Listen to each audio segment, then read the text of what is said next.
right, guys, just wanted to share something with you. While I've been working on my 55 two-door wagon, I've been refinishing the interior garnish moldings. I got the car and they were painted kind of a light gray primer, and I've since painted them black to because the dash is not black yet, but it will be. Now, the first paint I bought, I wanted a spray paint, and so I went to Tractor Supply and checked out their paint, and they had their tractor, truck, and implement paint in a quart can, right, priced reasonably, and they also have available a catalyst, a hardener, and of course reducer as well to thin it. Now this paint you can apply with a brush or a roller or spray it. You need to reduce it a little bit to get it to spraying consistency. And this is what the can looks like. This is gloss black, a quart of it, that I purchased at my local Tractor Supply. Now, after I got it home and I decided to look at the material data, the technical data sheet on this stuff, and I was shocked. Well, for example, it is not an acrylic enamel. It is not a urethane. It is like 1960s technology, which normally I don't mind, but this paint is alkyd enamel. Alkyd enamel. I've only shot one vehicle in my career in bodywork in alkyd enamel, and that's only because the 1979 AMC Spirit I painted, the paint was only available from DuPont as Dulux, which was their line of alkyd enamel. I don't like alkyd enamel. I wanted acrylic enamel. Because that color was only available, factory color was only available, I used alkyd enamel, and I don't like it. And I swore after that one vehicle I'd never use it again unless I had to. So anyway, now not only is this alkyd enamel, it also it's dry to the touch in up to 10 hours, and it can be recoated in 24 hours. And I thought, what? 24 hours? You got to be kidding me. Now, if you use the hardener, it will dry somewhat faster, but the TDS on the catalyst you add to it gives you no idea of how much faster it dries or if it speeds up the recoat time. And I'm like, this is insane. So I have not used this. I have no plans to use this alkyd enamel on anything, except maybe a kid's wagon or tractor or implement. But I'm not going to be spraying it on the garnish molding. So instead, I used some of the good stuff from Rust-Oleum, and I can't complain. They have a professional primer that really does pretty good job. Now I've got gloss black Rust-Oleum, kind of their premium spray product. I really like the spray nozzle. It's so much better than the old style can, and it lays a good bit of material down. And so you have to be careful not to coat it too heavy on your part, especially one with complex curves, or you can possibly get a run. Now, I've had fairly good luck with it, not like I would like, but I did the garnish moldings behind on the passenger in the back seat area, and they came out okay, not perfect, close enough for government work, as they say. Now I'm working on doing the garnish molding on both doors, and now the windshield. The door garnish moldings came out. One of them came out really well. I took time and I sanded the existing primer smooth, put another coat of primer on it, sanded that nice and smooth, and I put a coat of sealer on the whole thing, 1K sealer. But that door garnish molding came out really nice, not perfect. Now, one of the vertical pieces of garnish molding around the windshield I painted, and the paint the paint reacted to the whatever's underneath it, the bottom layer, and it wrinkled up and it turned to crap.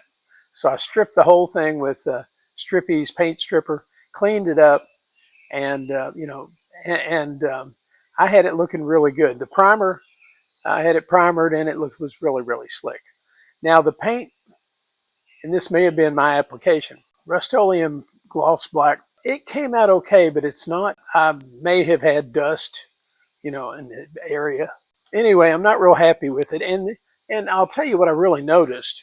Now I painted this piece several days ago, but when I was trying to put the piece of trim back in, the paint feels soft. I mean, it's not a hard finish, like it didn't feel hard. And so I decided at that point, I'm going to ditch the Rust-Oleum I have, at least in this application, and I'm going to get maybe some 2K or black base coat, and then clear it, with good quality automotive paint rather than rattle can stuff. Now I've seen some decent looking paint jobs, people that, rattle can paint their vehicle. I want this trim to look good because this is kind of my build up to getting the dash painted.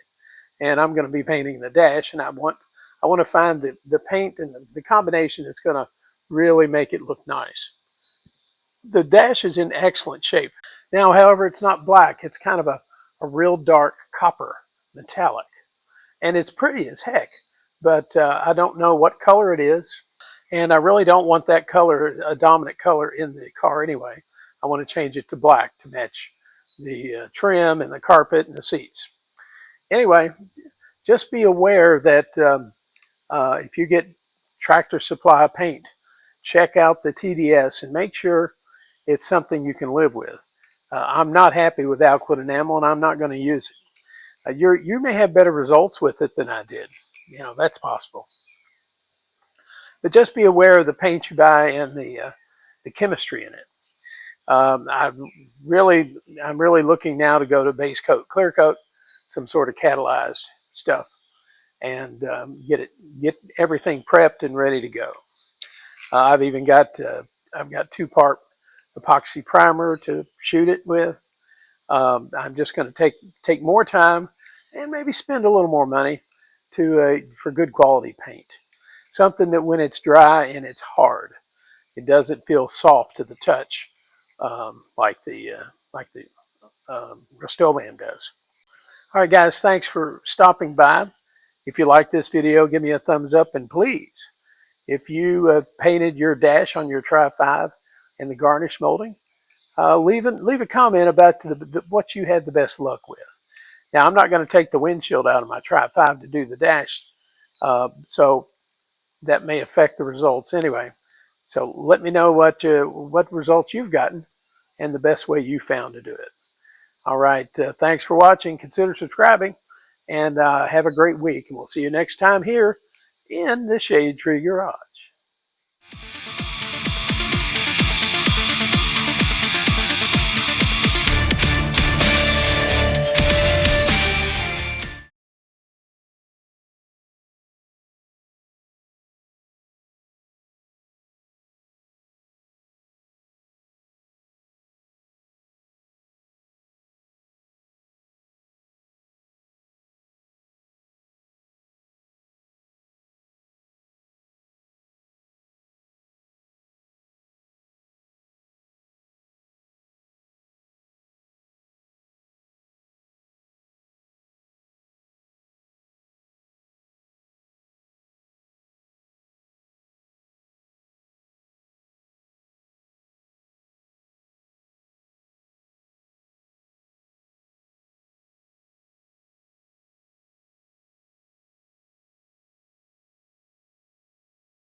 It came out okay, but it's not.